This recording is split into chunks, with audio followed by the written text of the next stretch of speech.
Bonjour, bonsoir, selon l'endroit ou le lieu où vous vous trouvez en ce moment. Salut à tous les internautes, à ceux qui auront la possibilité d'écouter cette vidéo. Je suis le papa de Viviane, le conseiller du peuple. Frères et sœurs, je vous ai dit que la vérité va triompher dans cette histoire. Et que ce n'est pas par ingratitude ou par méchanceté que j'ai commencé à parler. C'est parce que je me suis rendu compte que les gens n'étaient pas sur la même longueur d'ombre que moi et qu'il n'y avait pas du sérieux. Sauf que beaucoup de Camerounais ont vu cette histoire venir et l'ont prédit. Moi, j'étais encore dans une confiance aveugle. Je faisais encore confiance à ceux-là à qui j'avais remis mon destin et mon projet. Jusqu'à ce que je me rende compte que la plupart des Camerounais qui prédisaient une confusion totale et une situation où je ne devais pas profiter grand-chose si les gens n'ouvrent pas les yeux, avaient raison. Vous avez écouté le frère Wax D et Calabash dire qu'il met fin à son contrat avec moi et que je dois lui dédommager 25 millions. Moi, je vous ai dit que si le buzz de Viviane n'a rien produit, ça a produit au moins 1 milliard de francs CFA. Et je dis toujours, je me tiens sur la parole de Wax D qui m'avait dit lui-même que si je n'ai rien gagné sur cette chanson, c'est au moins 1 milliard. Et sachez que les gens ont repris cette chanson à travers le monde entier.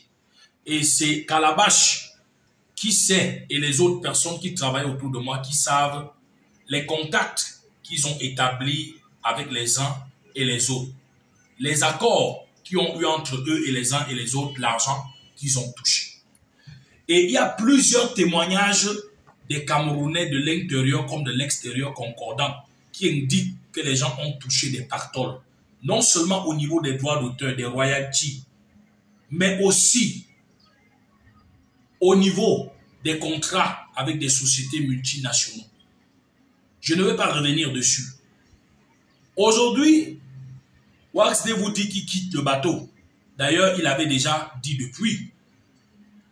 Voilà un contrat qui ne protège que certaines personnes et qui ne protège que leurs intérêts, qui ne garantit que leurs intérêts. Un contrat où je n'avais que des devoirs, mais pas de droits. Un contrat, vous ne savez pas comment ce contrat a eu lieu. J'étais dans un moment difficile où je me cherchais une équipe au début du buzz et je me battais. Et je suis arrivé un soir au bureau de Easy Construction après que j'avais établi le contact avec Wax D. On m'a dit, après une conversation, si tu ne nous donnes pas un contrat, nous ne pourrons pas t'aider à avancer. Mais si tu nous donnes un contrat, on peut t'aider à récupérer tous tes droits et on peut t'aider à gagner les marchés de 5 millions, de 10 millions. Wax D m'a promis que je devais faire des featuring avec Fally Ipupa, Burna Boy, Davido, Nazar, Wendy Shea. On vous a dit à vous et moi que Prince Aimé devait prester dans un spectacle, dans un stade de 30 000 places au Ghana avec Wendy Shea. On m'a dit que je devais aller en Afrique du Sud, chanter avec Master KG. On m'a promis que mon featuring avec Malox et les 5 grosses têtes, après ce featuring, on devait tout faire pour que le featuring avec des Bordeaux ait lieu. Je ne peux pas vous dire, j'ai signé ce contrat suite aux propositions alléchantes qui m'ont été faites. Et je peux vous rassurer que pour moi, ça a été un contrat fraternel, dans un premier temps d'édition, parce qu'il n'était pas question de management et de production. Et Prince Aimé n'a jamais touché un radis venant de la main de Wax D par rapport à la collaboration de management ou de production. Le contrat était un contrat à l'aveugle, où il n'y avait la présence d'aucun membre de ma famille, d'aucune copine ou d'aucun témoin du côté de Prince Aimé. Les gens ont taillé un contrat sur mesure qui les arrangeait, profitaient du fait que je ne pouvais pas lire. C'est aujourd'hui que j'apprends même que je devais donner une chanson par mois. Ce qui m'a été dit n'est pas ce qui a été écrit. Et moi, j'ai signé. Parce qu'en ce moment, je cherchais le chemin. J'avais besoin qu'on puisse m'encadrer et m'accompagner. L'étoile brillait, la lumière brillait, mais il n'y avait aucun encadrement réel autour de moi. Et j'avais besoin d'être orienté, d'être encadré. Je voulais qu'une équipe puisse prendre le projet en main. Les gens qui ont sali la dignité et qui salissent l'honneur du peuple camerounais vont rendre compte. Ce n'est pas moi qui a déçu le Cameroun. Ce n'est pas moi qui fais honte au Cameroun. Ce n'est pas moi qui salis l'honneur et la dignité du Cameroun et de l'Afrique. Parce qu'il faut dire que Viviane est une chanson qui est allée au sommet de l'Afrique. Il n'y a pas un pays en Afrique où on n'a pas dansé Viviane. Et l'honneur revient à la musique camerounaise, à la culture camerounaise. On n'a jamais vu une chanson qui est reprise par plus de 20 artistes dans le monde entier. Et tout ça, il devait avoir des droits qui ont été encadrés par Calabash et accompagnés de Easy Consulting. Je voudrais vous dire que ce n'est pas moi qui ai mis Easy Consulting et Calabash Entertainment en conflit.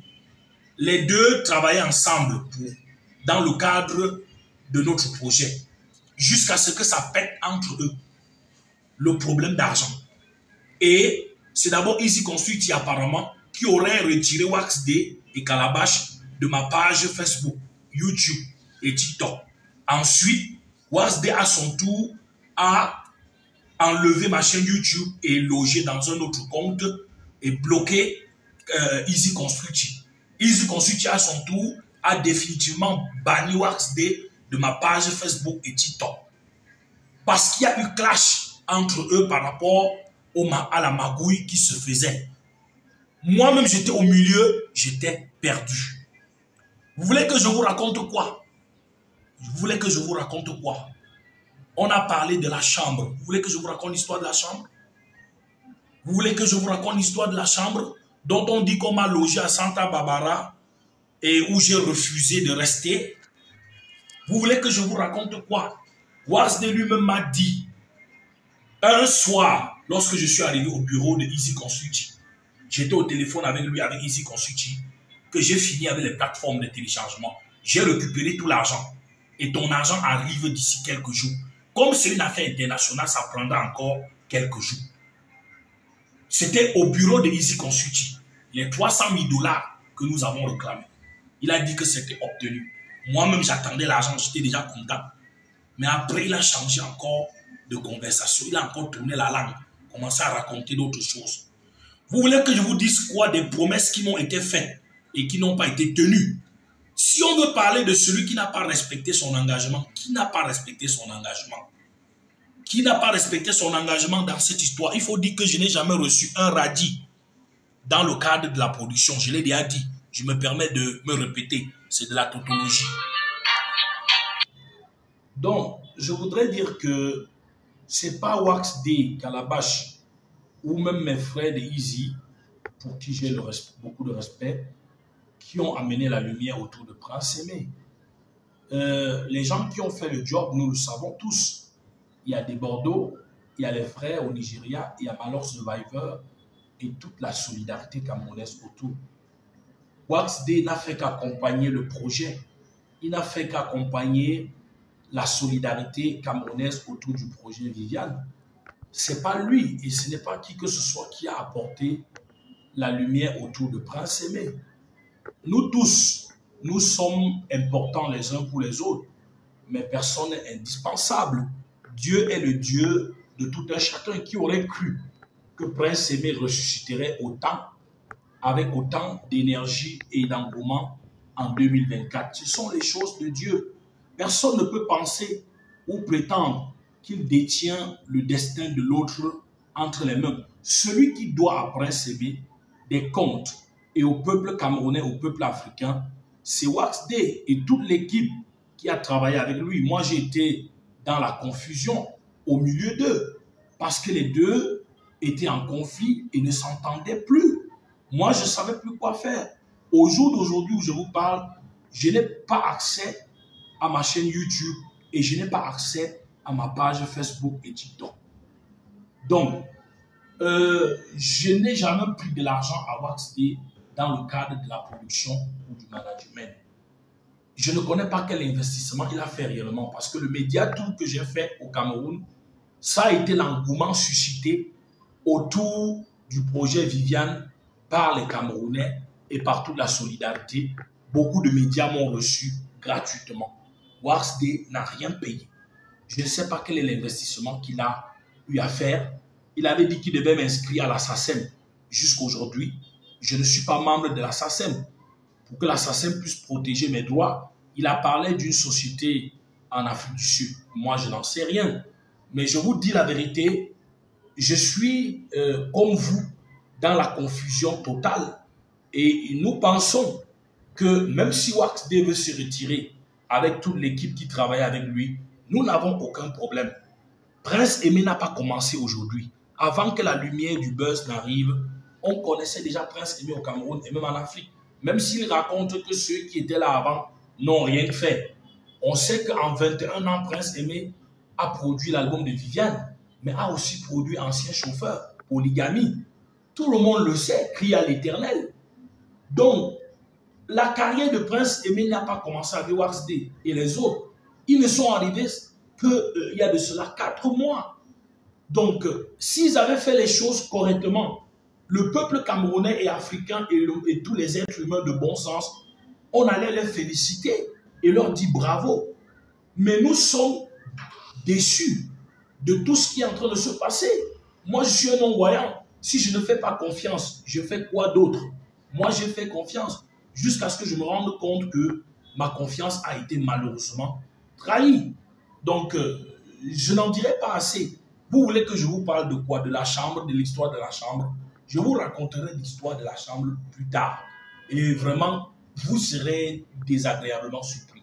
Lorsqu'on vous raconte qu'on m'a logé dans une chambre à Santa Barbara et j'ai refusé d'y rester, vous serez surpris quand je vais vous raconter l'histoire autour de la chambre. C'est une histoire qui ressemble au film western. C'est une histoire qui ressemble c'est-à-dire au film des, je ne sais pas comment je peux dire, au film western, au film, je ne sais pas, vraiment, je n'ai pas de mots. Je n'ai pas de mots. Mon histoire, c'est parce que je suis quelqu'un qui trouve le courage et garde le moral. Je devais vous parler de ce que j'ai vécu en pleurant. Mais je rassemble beaucoup de force au peuple camerounais pour ne pas pleurer quand je parle. Vous croyez que je suis trop fort, mais très souvent quand je finis de vous faire des vidéos, après je pleure au moins 5 minutes. Je pleure au moins 5 minutes. Parce que je ne sais pas pourquoi je dois vivre tout ça, même au moment où le bon Dieu a décidé d'envoyer un vent de gloire sur mon chemin. Je n'ai jamais fait du mal à qui que ce soit. C'est à vous de me rendre justice de ma partie adverse. Que Dieu vous bénisse.